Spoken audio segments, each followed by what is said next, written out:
جلسے کے آغاز میں جو تلاوت کی گئی تھی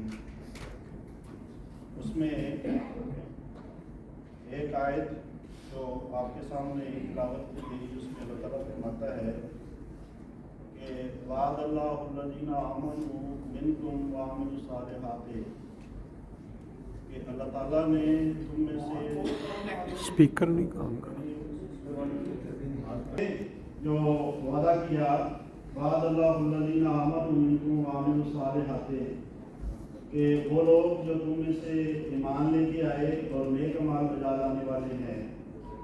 ان سے اللہ تعالیٰ فرماتا ہے کہ ان سے میں وعدہ کرتا ہوں، یا خدا کا یہ وعدہ ہے کہ لَيَسْتَخْلِفَنَّهُمْ فِي الْأَرْضِ، کہ اللہ تعالیٰ انہیں زمین میں خلیفہ بنائے گا۔ اس نے تم سے پہلے خلافت کو قائم کیا تھا اور خلافت کا سلسلہ جاری کیا تھا،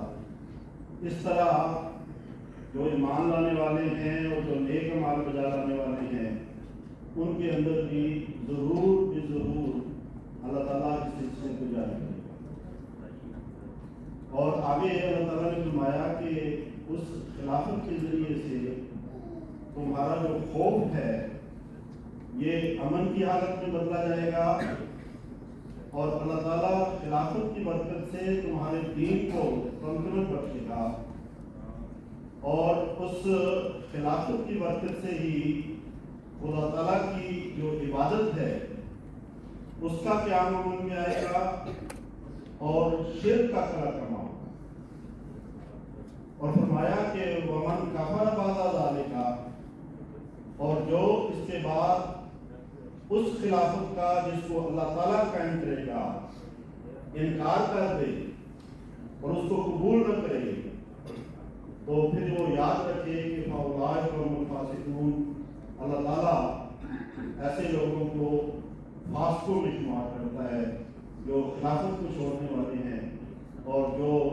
خلافت کے ساتھ وابستہ رہنے والے نہیں، خلافت کے ساتھ چمٹ کے رہنے والے۔ آپ دیکھیں کہ حضرت صلی اللہ علیہ وسلم نے فرمایا کہ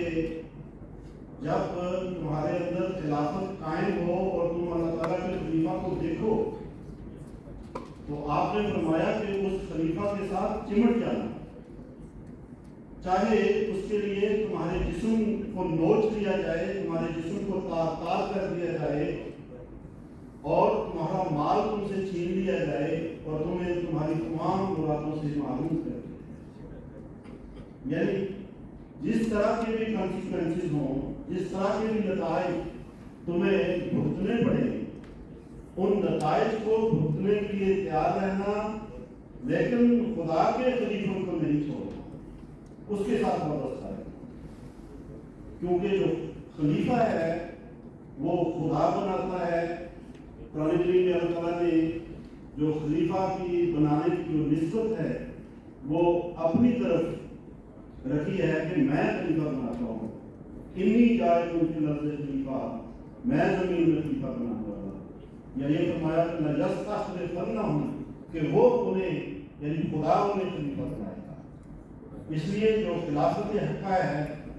وہ خدا تعالیٰ کی بنائی ہوئی ہے، اور جب خدا تعالیٰ کی بنائی ہوئی ہے تو پھر خدا تعالیٰ اپنے خلیفہ کا ساتھ دیتا ہے، اپنے خلیفہ کی گواہی سنتا ہے، اپنے خلیفہ کی تائید اور نصرت فرماتا ہے، اور اس کی تائید اور نصرت روح حق کے ساتھ، روح القدس کے ساتھ فرماتا ہے، خلیفہ کے ساتھ چلتی ہے۔ اور جو بھی خدا تعالیٰ کے خلیفہ سے ٹکر لیتا ہے وہ پاش پاش ہو جاتا ہے،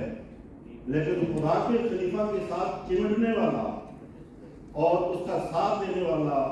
ہر قسم کی روحانی اور دنیاوی ترقیات جو ہے وہ حاصل کرنے والا بن جاتا ہے۔ اسی لیے خلیفہ وقت کی جو اطاعت ہے اس کو لازمی قرار دیا۔ دیکھیں سر ظفر اللہ خان صاحب بہت ایک بزرگ انسان بھی تھے، روحانی لحاظ سے بھی اللہ تعالیٰ نے آپ کو بڑا مقام عطا فرمایا تھا، اور جب وہ فوت ہوئے تو حضرت خلیفۃ المسیح اعظم نے فرمایا کہ آپ خدا تعالیٰ کے کلمات میں سے ایک کلمہ تھے، روحانی لحاظ سے بھی آپ کا بڑا مقام تھا۔ حضرت مسیح موعود علیہ السلام کے صحابی، لیکن دنیاوی لحاظ سے بھی آپ نے بہت ترقیات حاصل کی۔ آپ بات جو واسرائے کی کونسل تھی اس کے ممبر تھے، جو متحدہ ہندوستان تھا وہاں جو وفاقی عدالت تھی اس کے جج رہے ہیں۔ اسی طرح جو انٹرنیشنل کورٹ آف جسٹس ہے ہیگ میں، اس کے بھی آپ جج بھی رہے، پریزیڈنٹ بھی رہے۔ پاکستان کے پہلے وزیر خارجہ، متحدہ جو انڈیا تھا اس میں آپ جو اس وقت کی کیبنٹ تھی اس میں وزیر رہے۔ دنیاوی لحاظ سے اللہ تعالیٰ نے آپ کو بہت مقام عطا فرمایا۔ تو ایک دفعہ ایک جرنلسٹ نے آپ سے پوچھا کہ ظفر اللہ صاحب سے پوچھا کہ آپ نے دنیاوی لحاظ سے بڑی ترقی کی،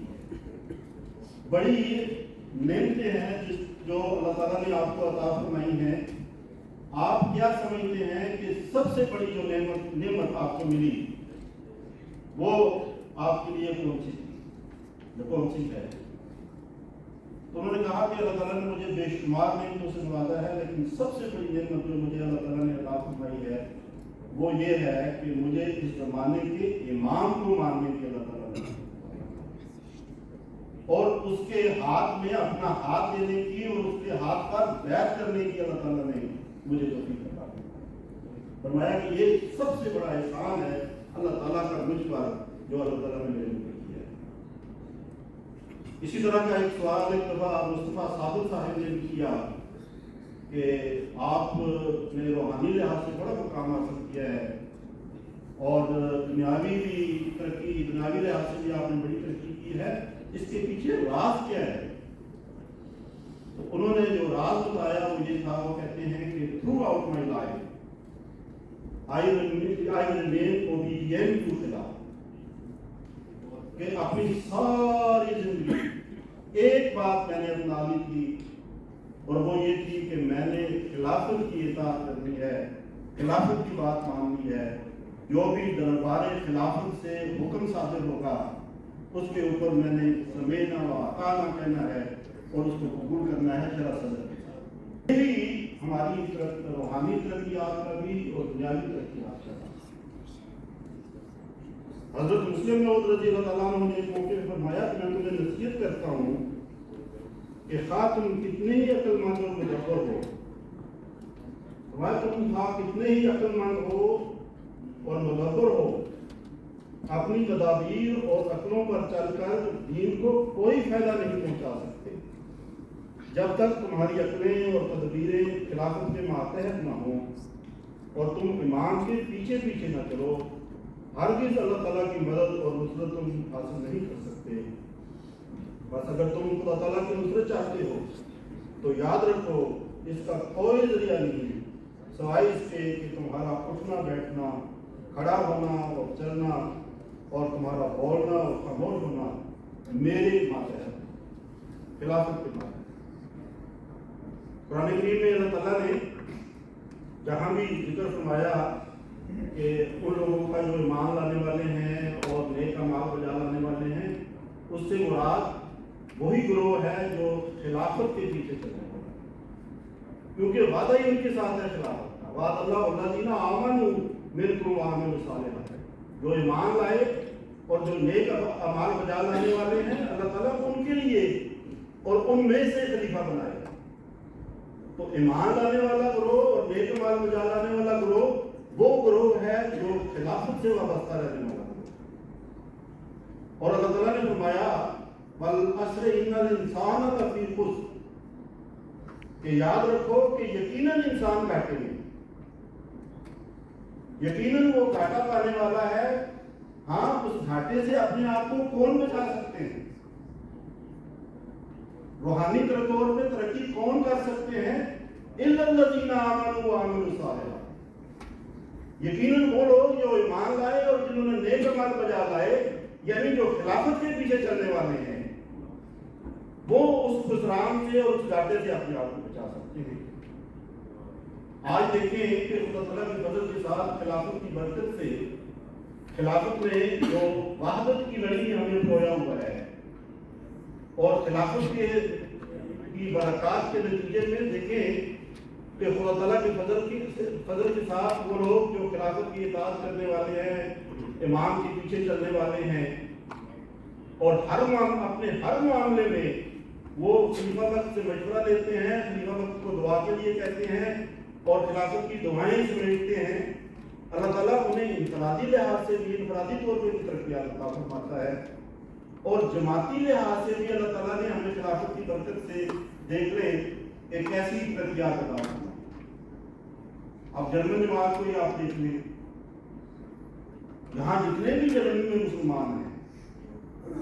ان تمام مسلمانوں کا جماعت احمدیہ 1% ہے۔ 5 ملین مسلمان ہیں اور ہم 50,000 ہیں،